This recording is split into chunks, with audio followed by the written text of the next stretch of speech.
everyone, and welcome back to English Pod. My name is Marco. And I'm Erica. And today with Erica, we have an upper intermediate lesson. That's right, an upper intermediate lesson that's a little bit strange. It's a little bit strange, but it's a real English lesson because that's what we give you here at English Pod. So in today's lesson, we've got a lot of really great language for you. We've got language to help you to gossip better. Gossip. Why don't you explain it a little bit, just in case? Okay, so if I gossip, I maybe share news or information about other people with my friends. Like I might say something like, Marco, did you see what happened in Chinese pod today? You'll never guess what I saw. Exactly. That's gossip. And we also have language today to describe things. To describe strange things. Strange things. All right, so let's take a look at our vocabulary preview. Vocabulary preview. So in our vocabulary preview, we'll look at a few important words that will help you to understand the dialogue a little bit better. Exactly. And the first word is weird. Weird. Weird. Weird. Now, this is a common word you probably hear all the time and in a lot of different situations. So we wanted to explain it today. Yeah, this word just means strange. It's strange. Yeah. Weird person is a strange person. Exactly. But the thing about this word is if you are a young person, let's say under the age of 35, you'll probably use it about 100 times a day. Weird. Yeah. It's just such a good sounding word. Weird. It is. Okay, but the thing is that even though it's probably more commonly used in American English, it's still widely used for British English as well. Yeah, that's true. So, but maybe in British English you would say something like Odd. it's odd. Yeah. That's more common. Okay, let's look at our second word. Housewarming gift. Housewarming gift. Housewarming gift. Housewarming gift. Now, this is a cultural thing. It's really common in North America to give a housewarming gift to someone. Yeah, if I move into a new house, maybe some of my friends or family will bring a gift over to make my house a little bit more beautiful. So something like a photo frame or maybe a plant, or sometimes even like maybe a basket of pastries or something. Oh, okay. Well, Yeah. I've never gotten one of those because I Really? don't have a home. Oh, where do you live? On the street? Well, I don't have my own home, so I have never gotten one of those. Okay. Okay, so we're ready now to listen to our dialogue. So we've got two housewives who are gossiping about what's going on in the neighborhood, and let's listen to what happens. Oh my! You will not believe what I saw this morning. I have a story that made my heart jump and my skin tingle. Tell me, please. I love true stories that give me goosebumps. Spill it. I'm excited. So, I walked past the old house on Maple Street, and there was a moving truck, and then a very long box on the lawn. It looked almost like a coffin, and I felt a bad feeling right away. Wow, that sounds intense and strange. When you say a bad feeling, you mean you felt worried or afraid inside, yes? That phrase is very useful. Say it with me. I've got a bad feeling about this. Say it slowly and with feeling. I've got a bad feeling about this. Yes, it's natural and simple, and people use it when something seems wrong. Another thing I did was try to peek in the window, but the house was dark, and that really creeped me out. Creeped me out. Perfect phrase. It means something made you uncomfortable or a little scared. Example, that old attic really creeps me out. Repeat, that old attic really creeps me out. That's great. And here is a small culture tip. In many countries, when someone moves in, neighbors win a small gift, a plant or a photo frame, called a housewarming gift. It is normal and friendly. But in my story, the new neighbor acted strangely when I brought a plant. That reaction would surprise anyone. If someone starts studying your face like a detective and then suddenly asks you to leave, you can say, he practically kicked me out. That means he forced you to leave. Use it gently. He practically kicked me out of his house. Yes, and when someone treats you coldly, you can say, he was distant, or he shut the door in my face. Short, clear expressions are best for learners. Try these lines aloud. He was distant, and he shut the door in my face. Great practice. Now grammar tip. Notice, I've got a bad feeling and I have a bad feeling mean the same. In speech, people say I've got or I've. It sounds natural. Try both. I have a bad feeling and I've got a bad feeling. Which one feels easier? I've got a bad feeling feels more casual and friendly. And another phrase from my morning, when I told my friend, she replied excitedly, "You'll never guess what I saw." That phrase is perfect for starting gossip or a surprising story. Yes, you'll never guess what I saw is fun and makes listeners curious. Another way to start is, I don't know if you've heard, but use that to share news politely. For example, I don't know if you've heard, but someone moved into the old house. Say it slowly and with emotion. I love that. And when someone doesn't know details, they ask, "Fill me in." It's casual and friendly. Try, "Fill me in. What happened next?" That invites the other person to give details. Learners, practice asking that question with interest. Here are 3 short practice sentences we all should say out loud. I've got a bad feeling about him. That house really creeps me out. And you'll never guess what I saw. Repeat these 3 with emotion. It helps memory. Also, small pronunciation tip. Link words together to sound natural. Instead of "I have a bad feeling," we say "I've got a bad feeling" with slight linking. I've got a bad feeling. Don't swallow words, but make them smooth. Nice. Now a useful phrase for big fear is, "You scared the heck out of me." Use it when someone surprises you badly. For example, when the door opened, you scared the heck out of me. Say it with big feeling. It's expressive and common in daily English. One last quick vocabulary booster. Weird and odd both mean strange.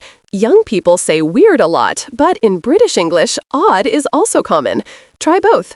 That's weird and that's odd. Which one sounds more natural to you? Listeners, practice all these phrases now. Tell us in the comments a short sentence.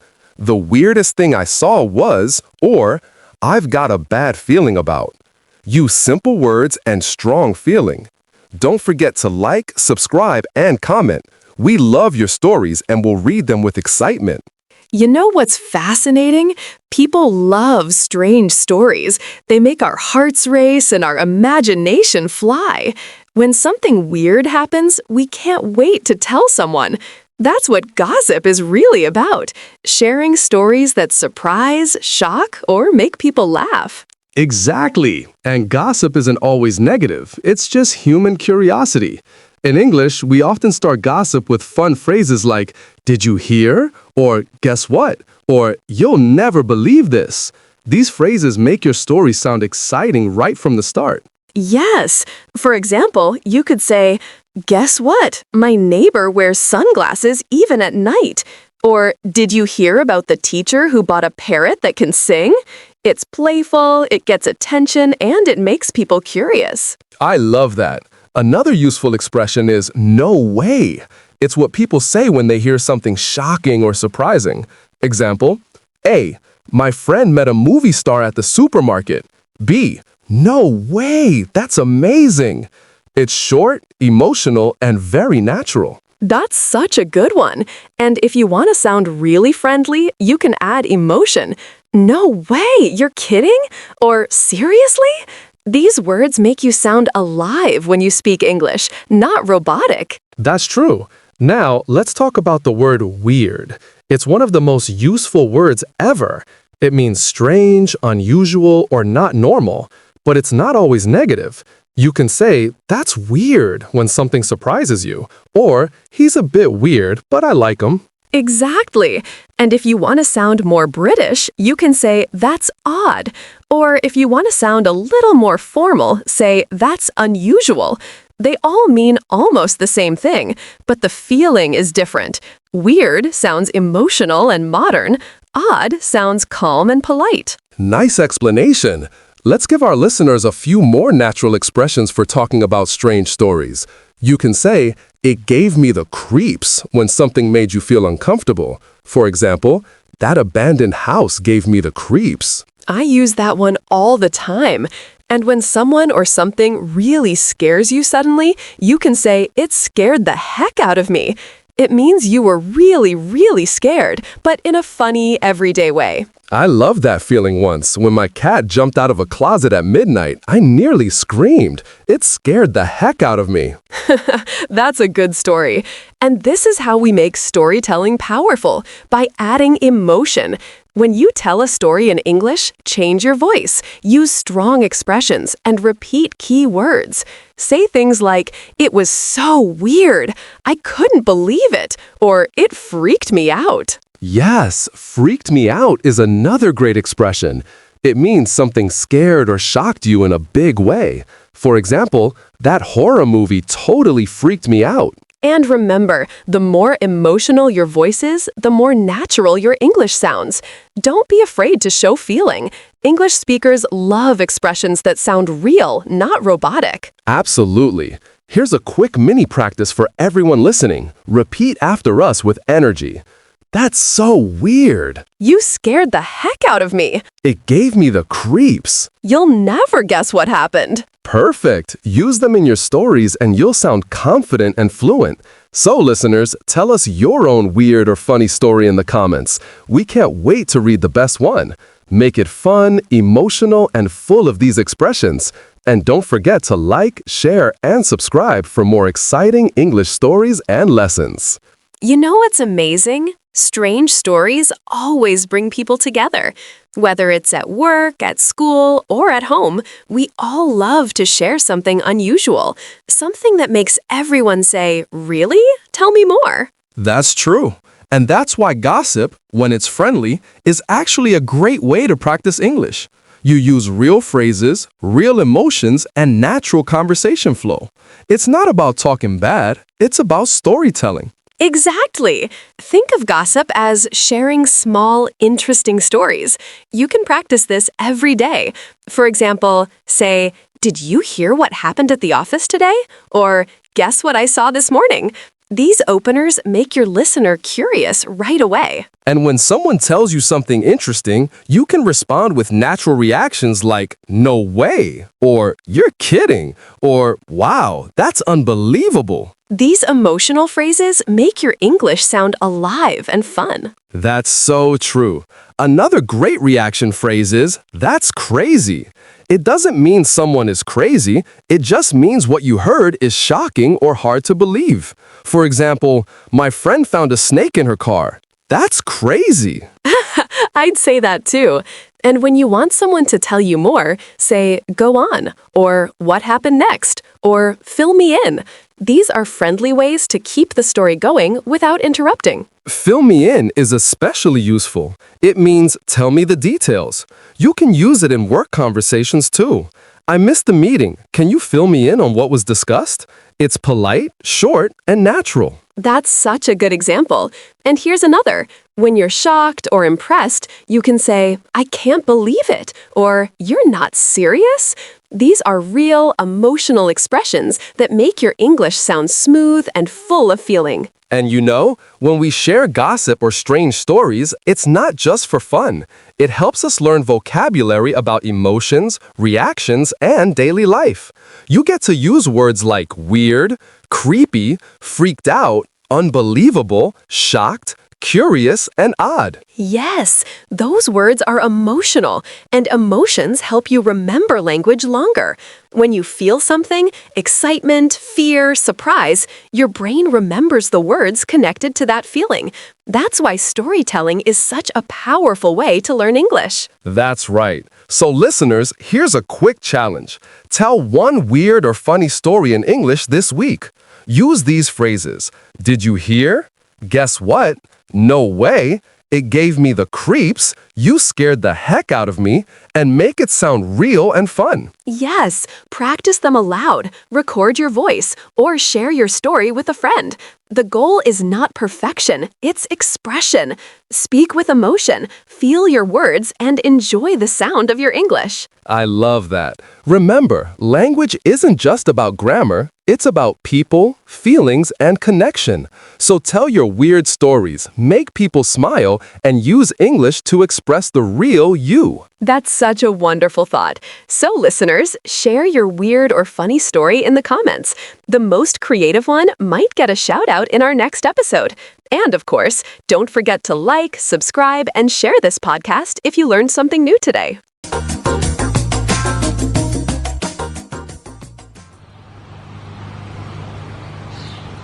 Oh, I don't know if you've heard, but someone moved into that old house down the road. Yeah, I know. I met the owner of the house yesterday as he was moving in. His name is Armand.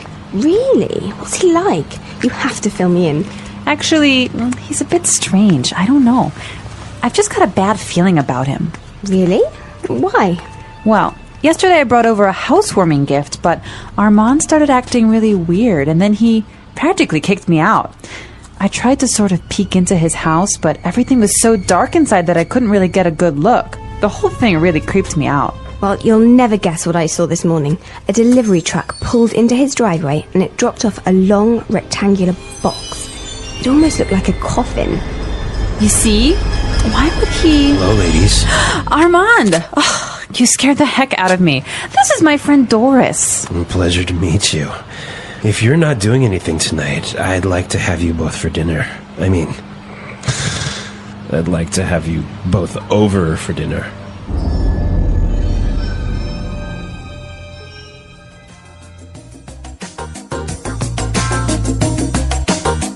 Ooh, that guy seems kind of weird. You can hear his voice is like a weird guy, right? Yeah. All right, let's take a look at our language takeaway and look at some of these great words. Language takeaway. So our language takeaway focuses on several words from the dialogue that we feel are really important for you to know. Exactly, and we have 4 of them for you today. Why don't we look at the first one? Okay, so the first word is a bad feeling.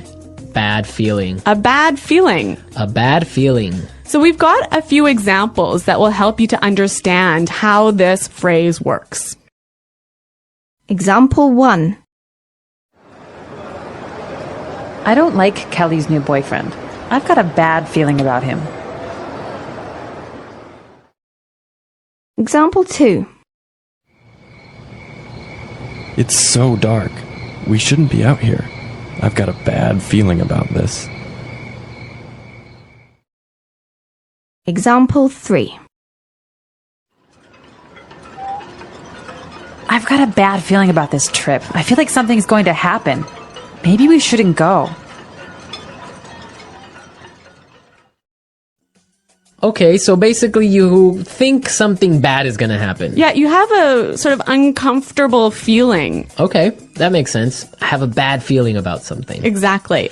Okay, let's look at our second word now. Kicked me out. Kicked me out. Kicked me out. Kicked me out. So when someone kicks you out, it's they force you to leave. You don't want to leave, but they force you to. Yeah. Marco, have you ever kicked someone out of your class? Yes, I have. Really? Yeah. If you misbehave in my class, you're kicked out. So you're pretty strict, huh?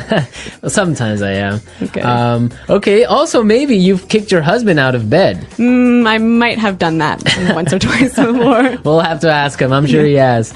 All right. So that's what it means. You force someone to leave the house, leave the class, leave the bed. So kicked out of class, kicked out of the house, kicked out of bed. Exactly. Great.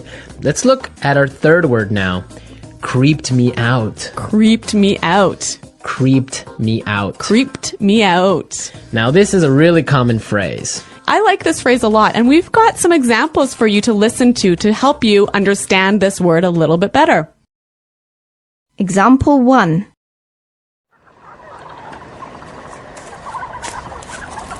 Shh. Did you hear that? Oh, I think I saw something. Stop it. You're really creeping me out. Example 2. This place really creeps me out. Let's get out of here. All right, well, I have a confession to make. I'm kind of creeped out by clowns. You are? Yes. I don't know. They're just creepy. They scare me. I don't know. Really? Yeah. So, what is it about clowns that scare you so much? I don't know. They're just white faces and weird paint. I don't know. It's just creepy. And the way they laugh. Oh, I don't know. No. Maybe you had a bad experience with clowns as a child. Probably. I watched a scary movie about clowns or something. Yeah. All right. So, creeped me out basically means made me feel uncomfortable. Yes. It scares you. Yeah. Well, speaking of being scared, we have our final word for language takeaway, and it is scared the heck out of me. You scared the heck out of me. Scared the heck out of me. You got really scared. Yeah, I think this is a quite common way of saying, you really, really scared me. Yeah. Okay, we're ready to listen to our dialogue again. Now, try and see if you can catch all these phrases that we just talked about.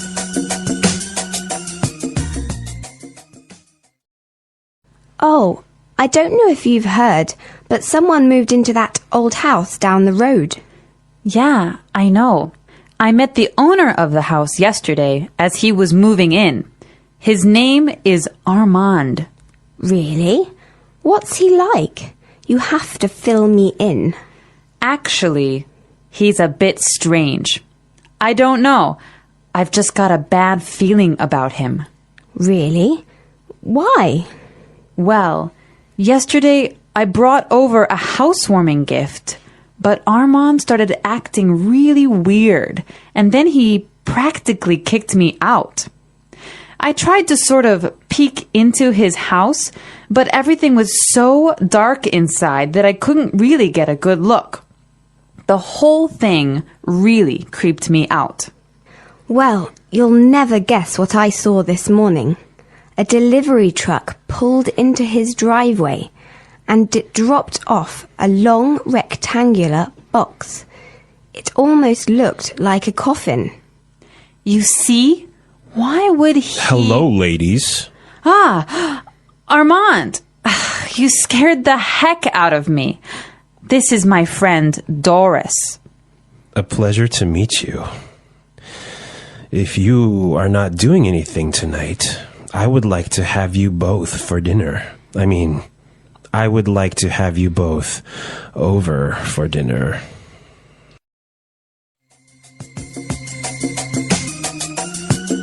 You know, one of the things I really like about this dialogue is there's a lot of great phrases that will help you to gossip. That's a good observation. So I think it's time for Fluency Builder. Fluency Builder. In Fluency Builder, we take a simple phrase or a simple word you already know and show you how to express the same idea a little bit more naturally. Okay, great. So let's take a look at our first item for Fluency Builder. So when you gossip with somebody, you often tell them news or information that they don't know already. And you might start by saying, "Did you know that?" Or you can say, "Did you hear?" Yeah, both of those phrases are perfectly fine, but if you want to sound a little bit more native-like when you're gossiping, you might try out this phrase from the dialogue. I don't know if you've heard. Yeah, that's a really good phrase. You're saying exactly the same thing, but in a really natural way. It's a great one for gossiping. So, Marco, I don't know if you've heard, but Chinese Pod is up to some pretty crazy things. See, that's exactly how you would use that phrase. So now let's take a look at our second item. Now, when you're gossiping, you want information. That's right. So you might say, "Oh, tell me about it." Or something like, "Give me the details." Yeah, and again, both of these examples are perfectly fine, but when you're gossiping, you might want to try something like this. You have to fill me in. You have to fill me in. Fill me in. Yeah, that's what I would say. Fill me in, give me the details. Fill me in. Fill me in on today's gossip. Okay, so let's take a look at our third item. Now, if you have some juicy, gossipy news, and you want to start up a conversation, you might use this phrase here. Well, you'll never guess what I saw this morning. Well, you'll never guess what I saw this morning. that's a really good phrase. You can change it a little bit. You can say, "You'll never guess who I saw." Or you'll never guess what I heard. Exactly. Very excellent gossip phrases. We're teaching you how to gossip because that's real English. People really do it, so you got to know the language for it. All right, so enough of our gossip. I think it's time for us to listen to the dialogue one last time.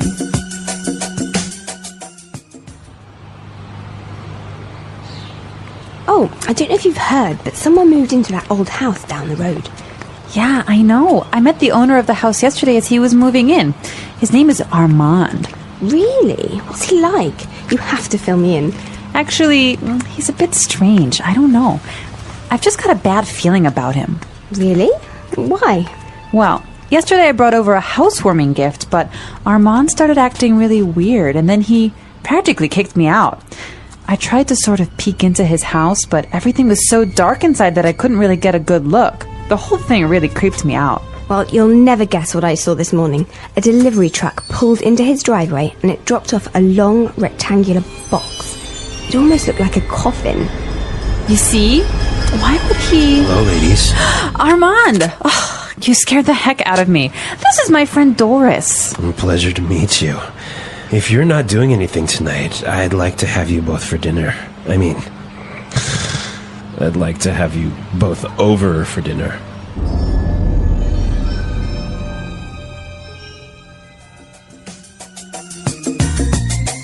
Okay, Marco, I have a true story for you. Is it kind of like a creepy story? It is a creepy story indeed. Is it a true story? No, it's really true. So when I was young, I used to live in the country. And, you know, in the country, all of the neighbors know each other. It's a small community, so everyone knows what's happening all the time. Okay. And there was some gossip going on in our community about a guy who lived at the end of the road. And he was the owner of a car wrecking yard. So a place where you take old broken down cars and take the parts apart to sell. Right. And anyway. A scrapyard. Yeah, a scrapyard. All right. Okay, so, you know, he had a wife and a couple of kids, and suddenly his wife disappeared. Wow. Yeah. And no one knew what happened or anything. And so several years pass, and suddenly the police start coming in and start investigating this guy and start digging up all of the land around his property. And I don't know what they're doing, but I think they were looking for the wife's body. Wow. And did they find it? I don't know. I moved away. Such a great story, but we don't know how it ends. Yeah, well... well, we can leave it up to the imagination of our listeners. Exactly. Maybe they were looking for an old car. An old car buried in the ground. I don't think so. All right, that's a true story. Real English, real stories. You There heard go. it first here on English Pod. All right. So we want to hear your comments and suggestions about this topic. I bet a lot of our listeners also have creepy stories, maybe ghost stories, maybe, I don't know, different types of weird stories. So you guys should definitely log on to English Pod and share them with us. That's right. Go to EnglishPod.com and in the comments section of the website, tell us your creepy stories. And we're going to pick out the best story as the story of the week. We'll announce it in our This Just In podcast. Yes, so we want to hear all your juicy stories. And gossip maybe as well. Yes. All right. Well, it's time for us to go. So be sure to listen to us next time. But until then, it's... Bye-bye. Bye.